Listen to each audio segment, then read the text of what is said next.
Hai semuanya, aku Nadia Ayu. Terima kasih sudah mengklik video ini. Bagaimana kabar kalian? Semoga baik-baik saja ya. Di video kali ini, aku akan membawakan cerita tentang sebuah peristiwa yang menimpa seorang model sukses belia asal Inggris. Dan kejadian ini melibatkan orang yang tidak terduga. Bagaimana kisah lengkapnya? Mari langsung kita simak.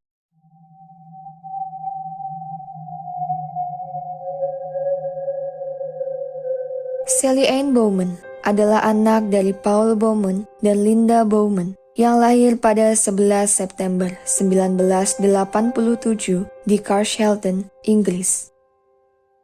Dia adalah putri bungsu dari 4 bersaudara. Kakaknya adalah Nicole, Michelle, dan Daniel. Sally Ann tumbuh menjadi gadis periang yang gemar menyanyi, menari, dan tampil di atas panggung. Prestasi yang gemilang serta talentanya membuat dia berhasil diterima di Bridge School dengan jurusan seni drama yang terletak di Croydon, Inggris.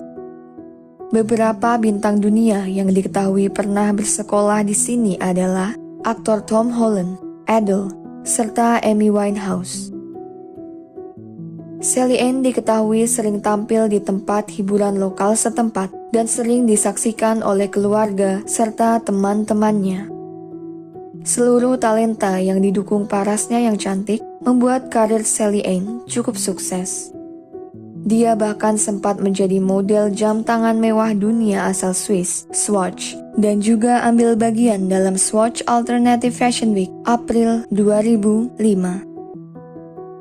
Pada usia remajanya, gadis itu memutuskan untuk tinggal sendiri dengan menyewa sebuah kontrakan di Crescent, Croydon Selatan. Dan masih sering pulang ke rumah untuk menjenguk orang tuanya serta sesekali menginap. Terkenal mandiri dan pekerja keras, Sally Ann tak hanya seorang model, namun juga bekerja paruh waktu sebagai penata rambut di salon setempat.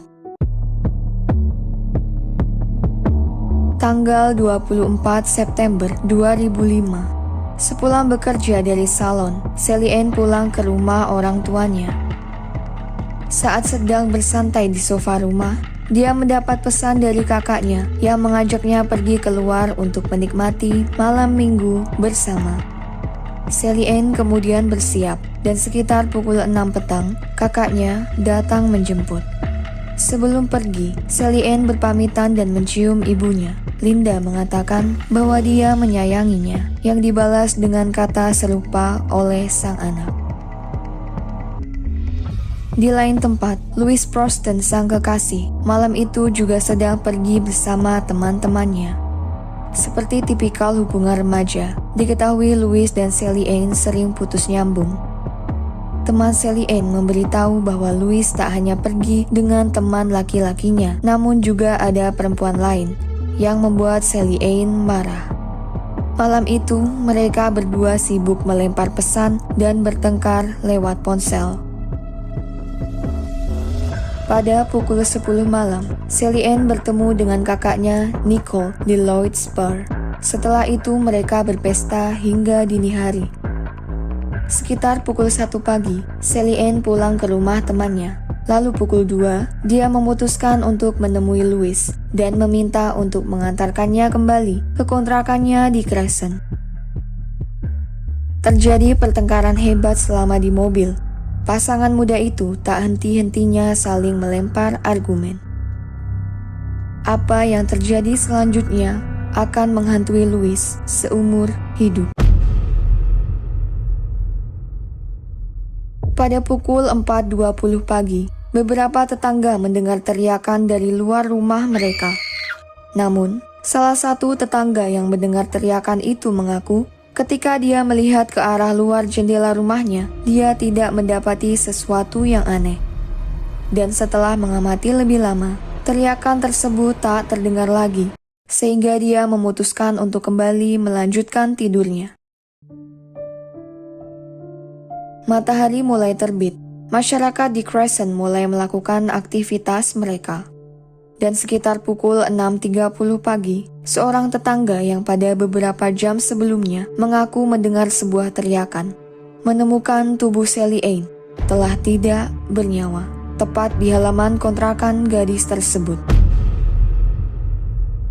Dia kemudian menghubungi polisi, dan tak lama setelah itu, tempat tersebut dipenuhi oleh kerumunan polisi serta tetangga sekitar. Kepolisian kemudian mendatangi rumah Linda untuk memberitahu keadaan putrinya. Linda Bowman bercerita, "Pada hari itu aku berteriak sangat kencang. Aku tidak percaya apa yang terjadi. Seluruh hidupku hancur." Michelle, sang kakak, juga berkata, "Sesuatu meninggalkan diriku saat itu. Sesuatu yang tidak akan pernah kembali." Setelah beberapa jam investigasi, keluarga Bowman diperbolehkan untuk melihat Sally Ann. Keluarga Bowman sangat hancur. Pihak berwajib melakukan investigasi lebih lanjut. Tim polisi yang dipimpin oleh Inspektur Detektif Stuart Candy mencoba mencari sang pelaku. Ini adalah kasus terbesar yang pernah ditangani oleh kepolisian metropolitan, ungkap Detektif Stuart. Fakta yang saat ini diketahui polisi adalah, beberapa jam sebelum kejadian, orang terakhir yang diketahui bersama Sally Ann adalah sang pacar, Louis Proston. Kepolisian lantas mendatangi Louis. Saat diinterogasi di kantor kepolisian, Louis berkali-kali mengklaim bahwa dia tidak tahu tentang apapun yang telah terjadi pada Sally Ann. Dia berkata pada polisi bahwa malam itu setelah mereka bertengkar di dalam mobil di depan kontrakan Sally Ann, Louis menyuruhnya untuk keluar dari mobil, kemudian dia meninggalkan Sally Ann. Louis juga berdalih bahwa setelah menjalankan mobilnya beberapa meter dari depan rumah itu, dia berhenti untuk mengamati Sally Ann. Dan saat dia melihat Sally Ann sudah berjalan ke halaman kontrakannya, Louis kembali melanjutkan mobilnya. Pengakuan tersebut tak serta-merta membuat polisi melepaskannya. Louis ditahan selama 4 hari saat tim forensik mengambil DNA-nya untuk mencocokkan dengan DNA yang ditemukan pada luka di tubuh Sally Ann.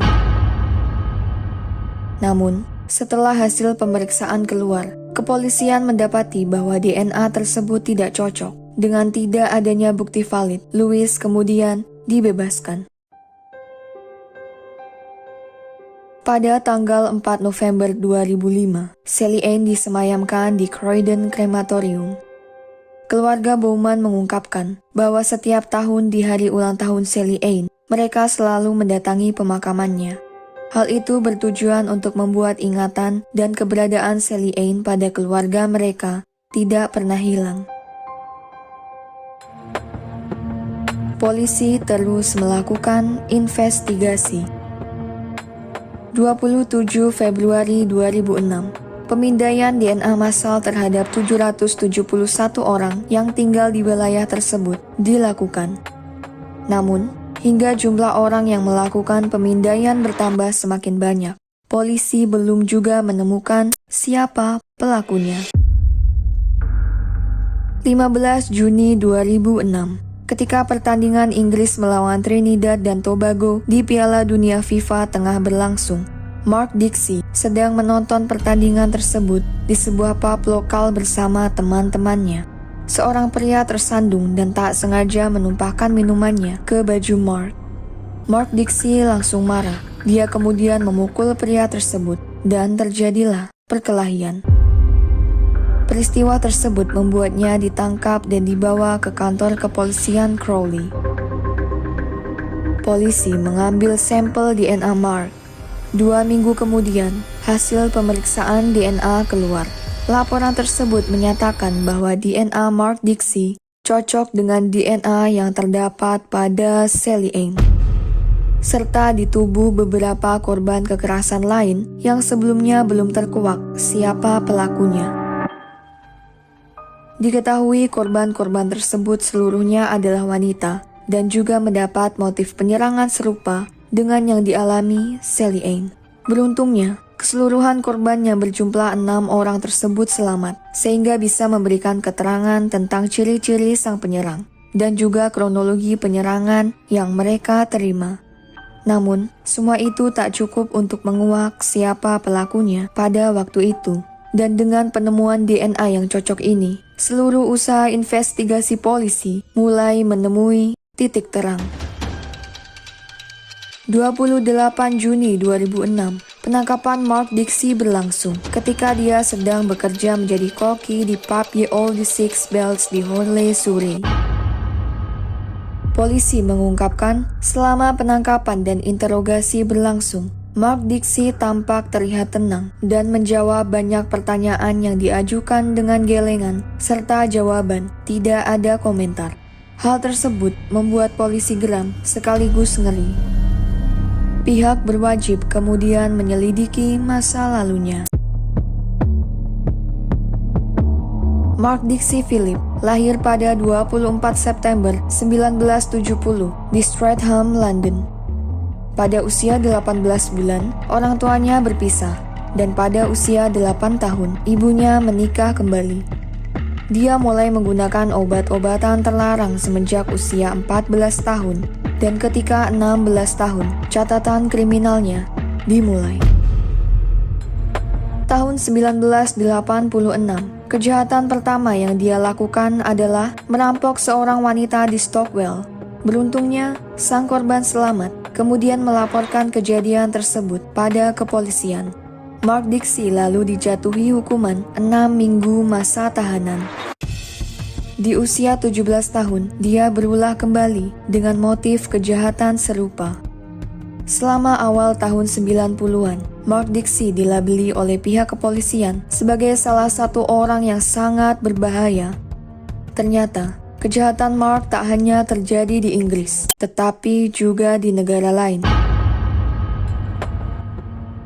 Tahun 1993, Mark Dixie diketahui pindah ke Australia bersama kekasihnya waktu itu, Sandra Backhouse. Selama di sana, Mark terlibat dengan beberapa kasus seperti perampokan dan kejahatan pelecehan yang pada akhirnya membuat dia dideportasi kembali ke Inggris.